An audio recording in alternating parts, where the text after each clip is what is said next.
Alright people, today we are going to be talking about the Internet Invitational and what made it so special. If you don't know, the Internet Invitational is a new YouTube golf event set up by Dave Portnoy, the 4Play guys, and Bob Does Sports. I was about to say Barstool Sports. Well, them as well, but yeah, Bob Does Sports. It's at Cedar Ridge, I think it's called, Cedar Lodge, something like that. It's where Paynes Valley is anyway. And yeah, it's just been an absolute incredible watch. It's 5 episodes, 48 creators. The fact that I wasn't there, honestly, is a bit of an abomination. Because you're lonely, unwanted, and adopted! I would say that I'm definitely a top 10 golf creator in the YouTube space. I'm joking, of course. You know, I sit here and play golf video games mostly, but I have started getting into some more real-life golf stuff, so maybe I'll be at the next one. Probably not, definitely not, but you never know. But yeah, I mean, it was an absolutely incredible event. I really enjoyed watching it, and I'm gonna kind of talk about 4 reasons why this thing was so successful, and just overall give my opinions and thoughts on it, all of the storylines throughout it. But the 4 reasons, I think, are the production, the humor, the storylines / controversies, and then the personalities. And I'm gonna go through each one individually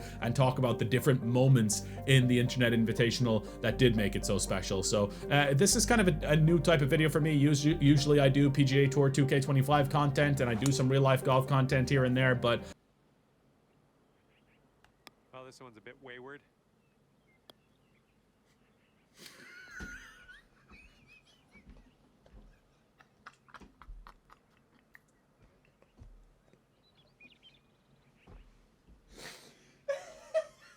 All right, let's see how he does. I wanted to kind of get back to doing some news type videos. I used to do this back in the day, not about YouTube golf, but around like professional golf. I would talk about like I'd give my top 5 picks for the Masters. I would talk about like Dustin Johnson after he won the Masters and talk about like his storyline leading up to that. I thought kind of coming back to that would be a little bit of fun within the YouTube golf space, because I watch it so much. I'm so passionate about it. And I might do videos about pro golf as well, like certain videos where there's a topic to discuss regarding pro golf, like live golf versus PGA Tour, that kind of thing. You know, I did a video on that when that went down as well. But yeah, let's start with the production, because this had absolutely incredible production. The team deserves all the praise in the world, and this needs to become a yearly thing, and I hope it does, because you know, Dave Portnoy's putting up a lot of money here, but I'm sure he has enough to keep this thing going. It seemed like it was a huge success. So yeah, I mean, the structure of the videos as well from the production side was phenomenal, with like they kind of go through all the drama of picking the teams at the start, and then we actually get into the golf after and have the best editors doing what they do. You know, I heard from Frankie Borelli that they kind of treat each individual match like it's its own YouTube video, which shows, because the way that I feel like it must have been very tough to balance it all, specifically in the first couple of episodes. You know, like they had like when it whittled down, they kind of could focus on like, you know, in the finale they were focusing on one match, but focusing on less and less matches as time went on in the episodes. But at the start, like they have to balance 48 creators out on the course, and I think they did a really good job of it. And to be fair as well, I did want to touch on the ending. Now there is spoilers here as well, so if you don't want any spoilers for the Internet Invitational, I highly recommend you go and watch it if you haven't seen it already, because it really is just absolutely incredible content. And I think even like for people that aren't that into YouTube golf and aren't that into professional golf, like I think this just transcends that. It's kind of like Drive to Survive with F1, you know, it kind of just transcends that. Casual viewers can definitely get into that. Now I know they have one for professional golf, Full Swing, but this is almost like this is what it is for YouTube golf. It follows a storyline over 3 days, not like the entire year, but you get what I'm trying to say, right? And the ending I wanted to touch on, just because of how emotional they made it on the production side of things. Like I was tearing up for a man I didn't even know who existed less than 6 months ago, you know, Beef. I was tearing up watching that little tribute they were doing towards him at the end, and I think that was a really classy, nice touch. And yeah, he seems like a stand-up guy as well. Beef, seeing him emotional at the end there made me emotional. And yeah, I mean, shout out Beef, RIP. I hope that he did get to pay his parents' loan off with that money that he wins from the Internet Invitational. I'm sure that Dave Portnoy and the guys at Barstool will make sure that that happens for him. At least you'd hope so, right? And it's hard to believe like Beef was literally born the same year as me, you know, 1994. He's so young, you know, for him to die at that age is is really, really sad. So yeah, rest in peace to Beef, and like all of the Barstool guys, I hope they're okay. You know, like Frankie, Riggs, Trent, they were obviously pretty close to him, right? So hopefully they're doing okay as well. Now, the next point, like, shout out to the production, it was incredible. The next point is the humor. I think the humor of this throughout the 5 episodes and the way that they handled it was absolutely brilliant, because, you know, there is... like they focused on the golf enough, but you also have to focus on the personalities. That's what is driving this tournament, is the creators and their personalities. And I think that the humor of that shone through in certain episodes, like the Fat Perez and Trent when they weren't even playing. The cart cam, you know, of them was absolutely a pivotal moment of that episode, I feel like. And the cheer that Trent did for Paige was absolutely incredible. The woo after Fat Perez had told him, you know, yeah, you can't cheer too loud for Paige because people will get the wrong impression. Trent's little woo was honestly one of the funniest things that I've seen in a YouTube golf video. Is absolutely cracking me up. But there was other moments as well, like Chandler explaining Mr. Beast to the Duke. Like that was just that was hilarious as well. As such a funny one. The Duke in general was hilarious, you know. He was talking just way too much, and honestly I think he was frying everyone's brains that he was playing with, like just by continuously talking. But he was pretty hilarious. And yeah, there was other moments as well, like Daltouche roasting Micah. I think that one stood out to me. Daltouche is like a streamer / gamer like myself, so him roasting Micah there when Micah was trying to talk shit was hilarious about the side gig thing. He was like, this is a side gig to me and I'm still here with you on the same stage. That must sting. That was hilarious. And the DOD King, like, he doesn't seem like, he seems like a little bit of a douchebag, but some of the moments with him were hilarious, like when he called Sarah a sweetheart and she's like, don't call me sweetheart. And then the honking later as well, when he honks the horn of the caddy cart.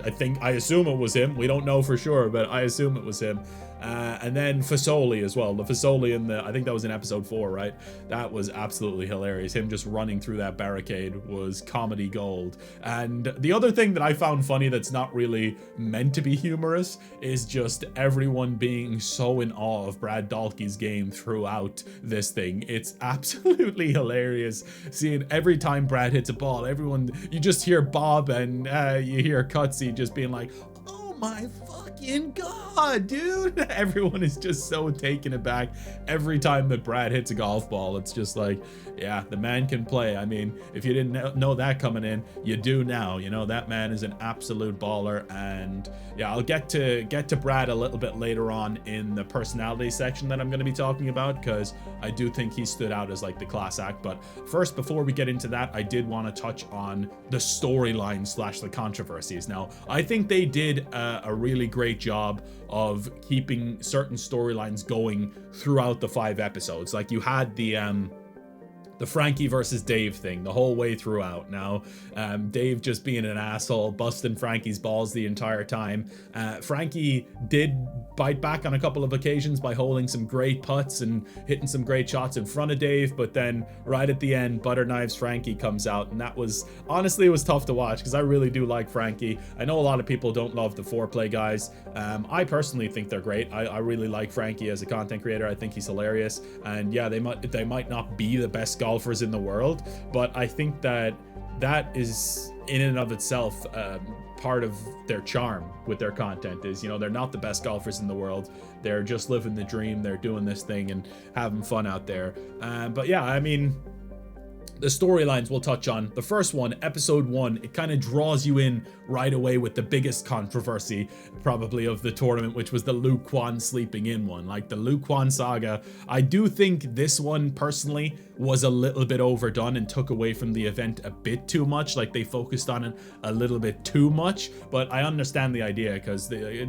controversy, you know, it brings in the viewers. But yeah, I do think it led to one of the moments of the entire series, which was Coach Gruden giving that talk. And now I say this as someone who doesn't have a clue about NFL. I didn't even know who Coach Gruden was before this video, but that moment of him giving the speech gave me chills. Everyone's expecting him to go in there and just shit on Luke Kwan and just give Luke Kwan a talking to, but he shits on all of them. You know, he's going in there and he's saying Luke Kwan slept in, but you guys slept in also. Like, that was one of the moments of the entire series for me. I thought that was incredible. And yeah, if you don't get goosebumps from that, I don't know what the hell you're doing. But yeah, you also had, of course, the bigger controversies towards the end, which was the Mo rangefinder one and everyone investigating it. I thought that was hilarious, like seeing everyone like watching the clip over and over again. You have Fat Perez watching it and like people just looking on like, oh my God.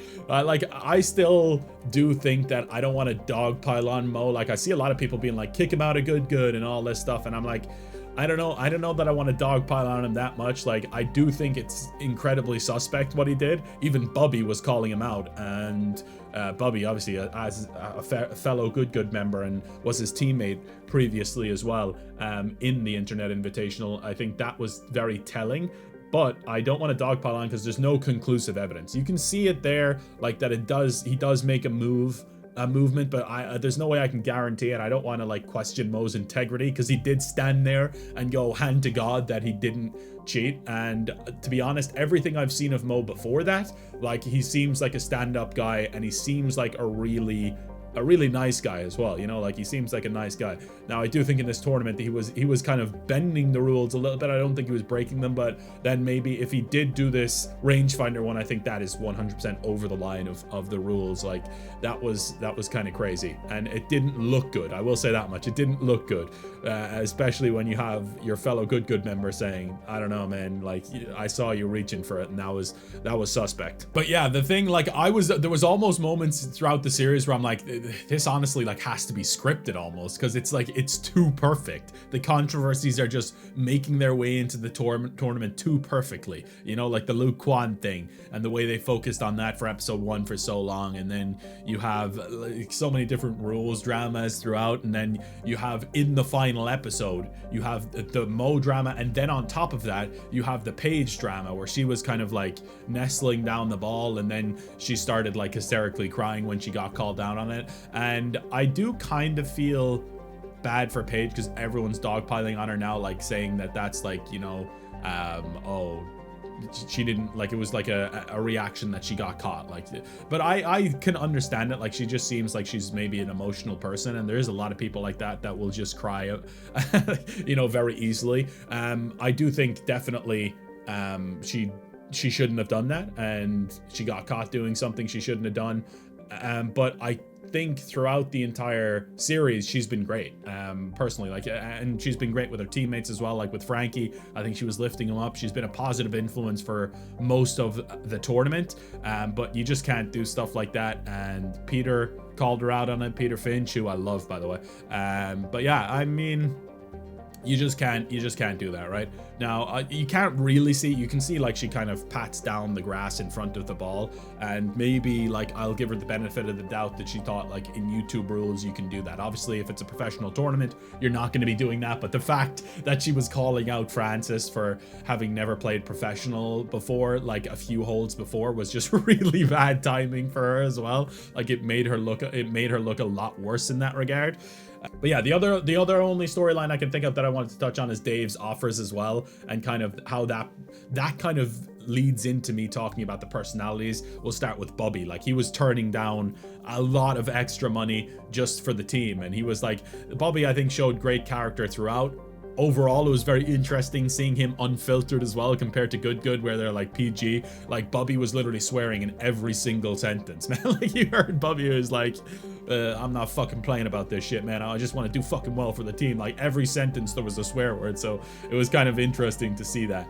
But yeah, overall, he seems like a real stand-up guy that will just stick to his character no matter what. But yeah, overall, I think, you know, we want to talk about the personalities, right? Because there was some big personalities in this, and a lot of them went out early. Like, Riggs' team taking down Bob's team had me feeling like a little bit worried about the future of the event when that had happened.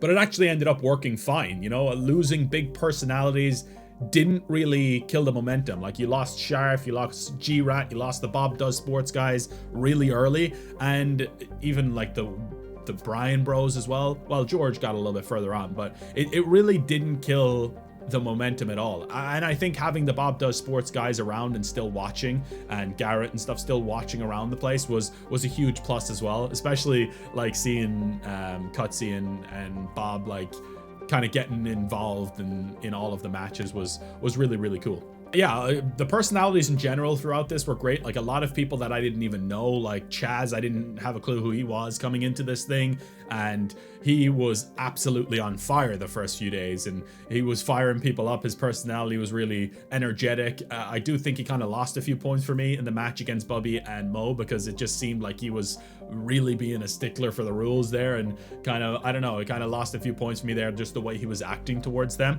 But yeah, even like Lacey Snell, the girl who was working there and came into it, and she ended up being a big part of the storyline and the content around there. And you have people like Josh Richards and the Duke, who aren't the best golfers, but like their shots still ended up mattering a lot, because that's the way that the structure of the event was set up. You kind of have these great golfers like Brad, and we're going to talk about him. Like I said, you have these great golfers like Brad teaming up with people who are like much worse than him at golf, and he has to like lift them up and bring them through and carry them through. And I thought that was such a great thing. The alt shot format of it was really, really good. But yeah, Brad is the last person that I really want to talk on, like the winners. Brad, Beef, and Francis. Francis is hilarious. Like, I've watched him in foreplay content before, and he's always really, really funny. Beef just seems like a stand-up guy. I haven't seen him in too much content. I've seen him in a few foreplay videos here and there, but he always seems like a stand-up guy. And then Brad, I've known Brad, I've talked to Brad for a long time, like since PGA Tour 2K21 days. I've kind of been in contact with him here and there, and I got to meet him in Arizona last year, and he's just an absolutely incredible human being. Like, I touch base with him on Instagram and kind of trade messages with him here and there, and I always just congratulate him on his success, because he seems like he's the most deserving person of winning this tournament, in my opinion. Like, he was just a class act throughout the entire thing, right? Like, he was just incredible golfer, but an even better person, and that's more important, is your character, you know? Like, he is just an incredible character. Like, throughout the final, when Francis or Beef would hit a bad shot, he'd try and lift them up immediately. He would say, absolutely no worries, you know, it's fine, we're gonna get it back. And they did. They just kept persevering and kept going. And I think there was moments in that match where if you're playing with someone else and they get negative on you, that can very easily turn you, like Francis and Beef, like that could like make them play worse, you know? But he just kept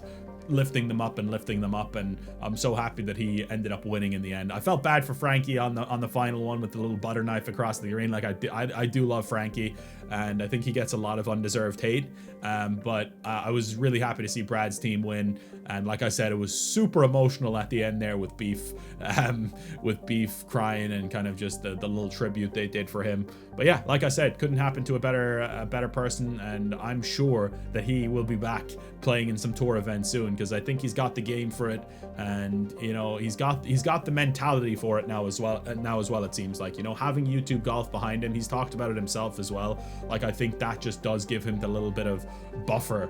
When he played professional golf before, like he had the driver yips or whatever. So I think now he's gonna give it a real go, and I do think he's as good as some of the best players in the world. Like, you hear Colin Morikawa talking about him, like a lot of those pro golfers know him from playing with him, and they seem to think he's good enough to do it as well. Like, every pro that is on Good is saying the same thing, you know, he's good enough to go pro. He just needs to actually go out there and play in a few events now. But yeah, it should be interesting to see that. Colin Morikawa as well saying that he's watching the Internet Invitational intently. You have people like, I think it was LeBron is saying he's watching the Internet Invitational and loving it. So it's just absolutely incredible how popular this thing is. You know, it's not just the YouTube golf audience watching this, it's beyond that. It's not just a golfing audience watching watching this. It's beyond that. It transcends that. So I think that this event is going to be huge going forward. Hopefully, like I said, it becomes a yearly thing. I just thought I'd give my quick opinions and thoughts on it. My dog's barking to go outside, so I'm going to go and let him out. But yeah, thank you for watching. Really appreciate it. Make sure to subscribe to the channel and check out some of my other content if you're new here, and make sure to subscribe, please. We're losing subscribers at the moment, so it would be great to gain some back. Thanks for watching. See you next time. Peace out.